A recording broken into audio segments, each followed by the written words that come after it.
Hello and welcome, y'all. Today we are back with another part of the Fantastic Chieftain update. This is going to go through the hibernation pods that were added. These pods allow you to store your tribesmen, that way they don't count against your limit.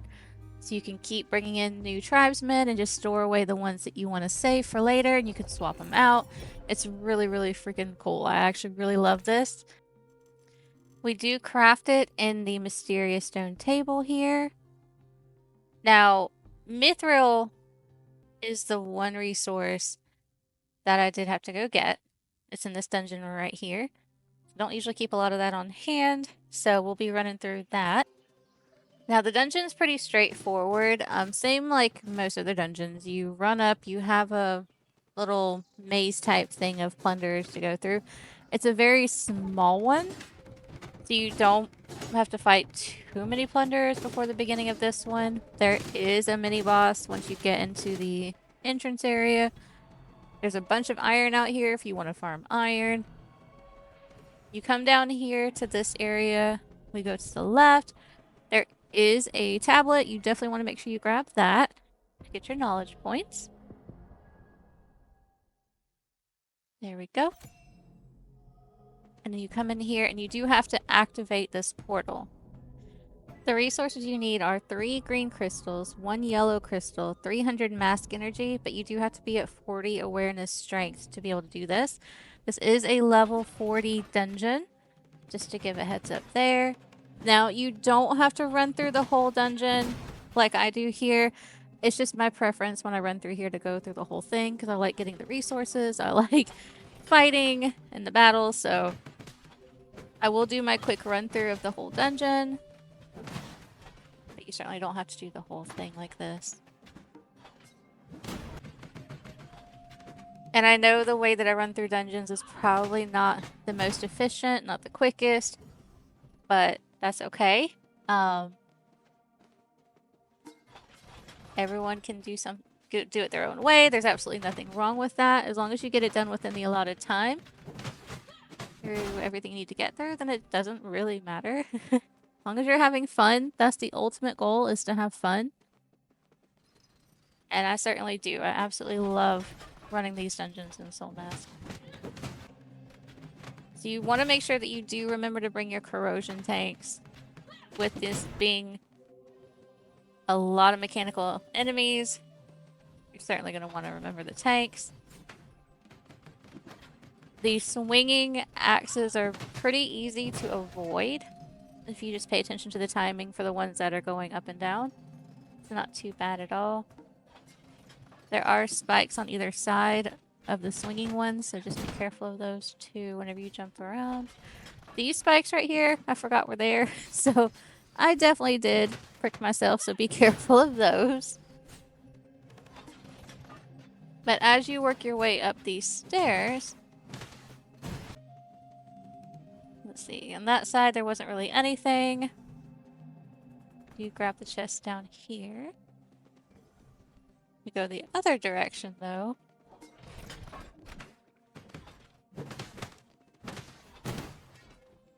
There is a door. So obviously you can't open the door right away. You do need a key for it. So we'll have to work our way back. So now we are looking for key.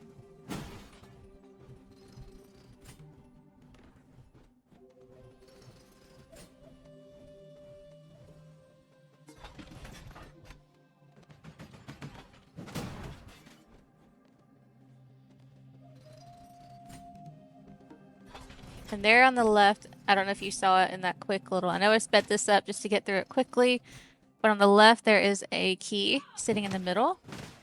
So we'll go look at that. So this key right here, it is not the key we need for that door, but it is a key we need for this door.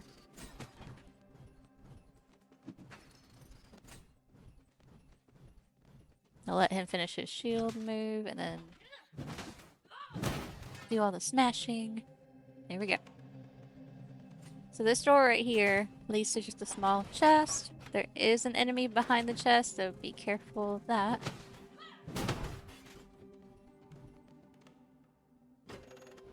And there you have it. There's our first bit of mithril right there. So these bigger chests are going to be where you find the mithril in the dungeon. It's not going to be everywhere. It's not going to be on all the enemies' bodies. It's going to be in those bigger chests.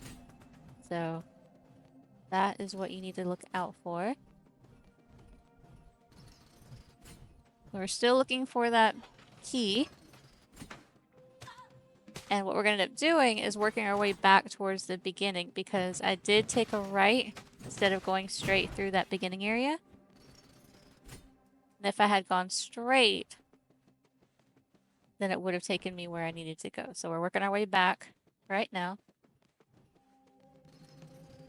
I do have a lot of squirrel moments, so that happens.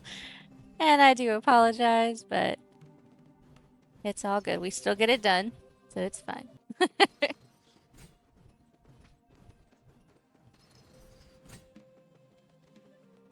I'm a loot goblin. I do not like leaving any loot behind. So here we have our first mini boss for this dungeon. Now he does shoot a lot of lasers. Now, those lasers are pretty easy to avoid. These ones, if you run right up on him and start swinging, he won't hit you with those lasers. That shield bash right there, not fun. I do not recommend. It's not a good time. But as you can see right here, I am all up in his personal space. And even with it spinning, he's not hitting me. So that is your ticket. When he starts doing the lasers and spinning, just run right up in there and start swinging. You got him. Then we have the two little ones, which those are easy enough. Go ahead and take them out real quick.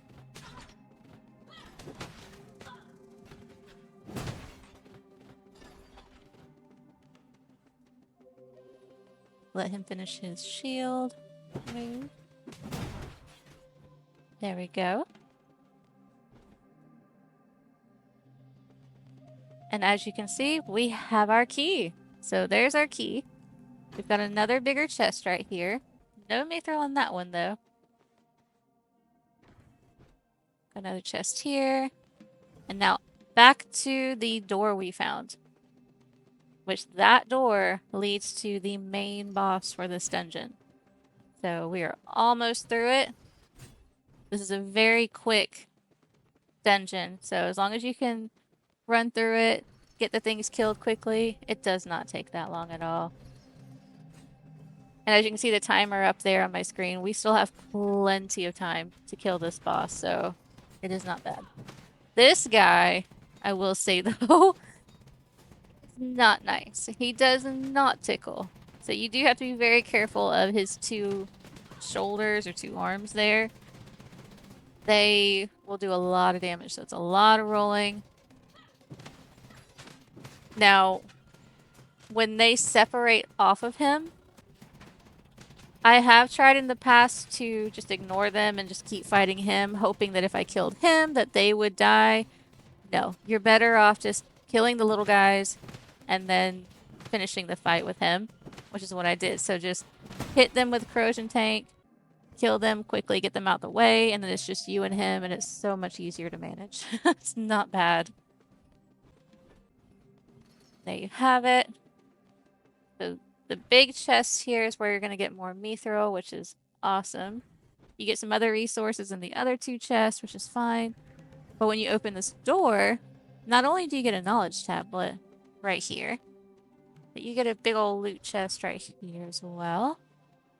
You get another big chest here, which has more mithril in it, which is awesome. But you get your broken hibernation pod. Majority of the dungeons, at least the ones that I've run since the update, have all had the hibernation pods in them. So you can get a lot fairly quickly, which is nice. So then we come back home, we get to our mysterious table here, go back to craft it, and there you go.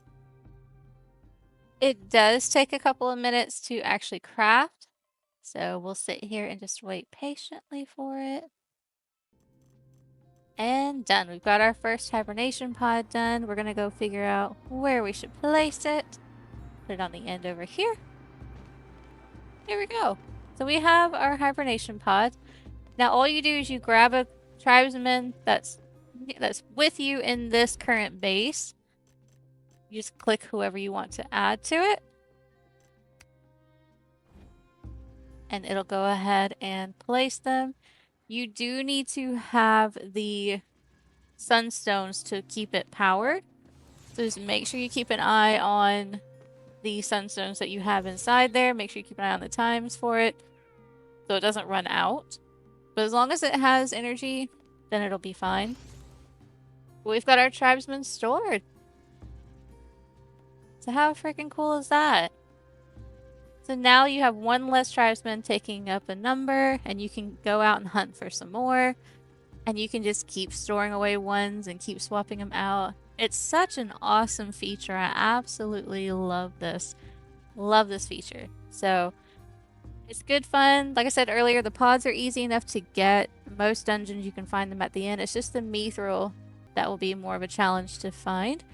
But you run through that small dungeon enough, you'll get enough mithril. It won't be too difficult. It's a very quick dungeon, especially once you know your way through it. You don't even have to fight through all the things if you don't want to. You can just do a quick run, get through the bosses, and then be done. I do have a link on the top right to another video about the update if you'd like to check that out. Please remember to like and subscribe for more. Thank y'all for watching. You are absolutely amazing. Thank you.